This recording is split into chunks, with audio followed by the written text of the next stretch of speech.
Hi everyone, and welcome to our second lesson in our Unit 8 on funding.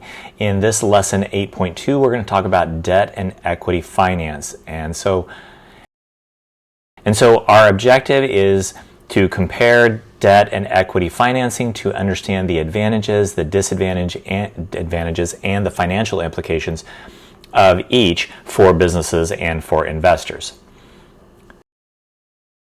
First, let's talk about understanding some basic financial terms.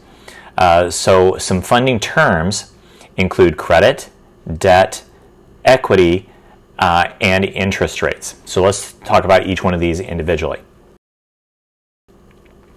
Financial terms. So credit is the measure of an individual's or an entity's ability to borrow money based on their financial history and their trustworthiness. Debt, on the other hand, is the financial obligation or liability owed by an individual or entity to another party. Equity is ownership or a portion of ownership in a company, often represented by common stock. And interest rates. This is the percentage charged by a lender on a loan or a credit, representing the cost of borrowing or the return earned on an investment. Okay, so let's talk about debt and capital financing. So companies borrow money through traditional loans or publicly through debt issues, something called corporate bonds. Now, the pros of debt and capital or financing is that it can be a tax deduction. The interest payments provide a tax deduction. It's also cost effective because the interest costs are often less expensive than other sources. It can give you a credit boost to your credit score, to your corporation or to you as an individual if you're a sole proprietorship. And there is no profit sharing. There is no need to share the profits with the investors.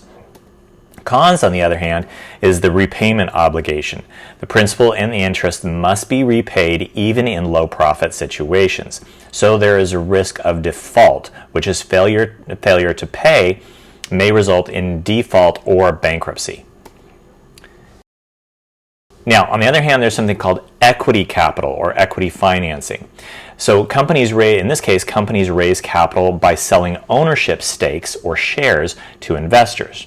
Pros is that there is no repayment. You don't need to repay as it relies on investors, not creditors.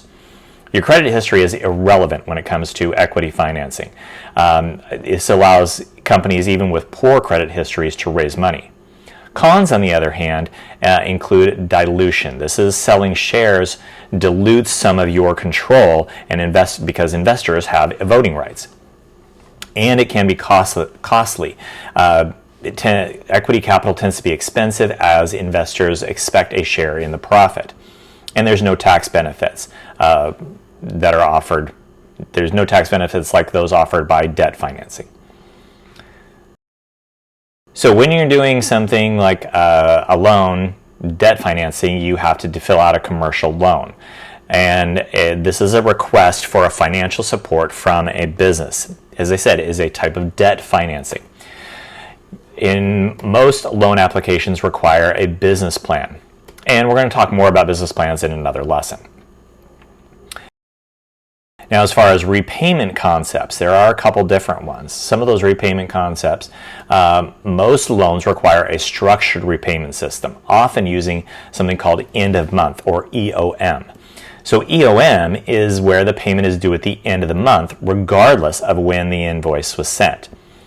Now, other terms include a payment in advance or a PIA. This is where you pay before services are rendered. There's also due upon receipt or DUR.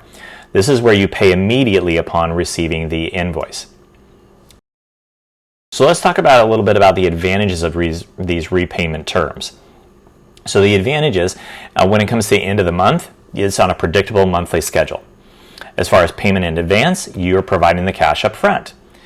When you're paying due on receipt or DUR, that ensures immediate payment. Now, on the other hand, you've got disadvantages to these repayment terms. So the disadvantages of EOM is that it may delay your cash flow.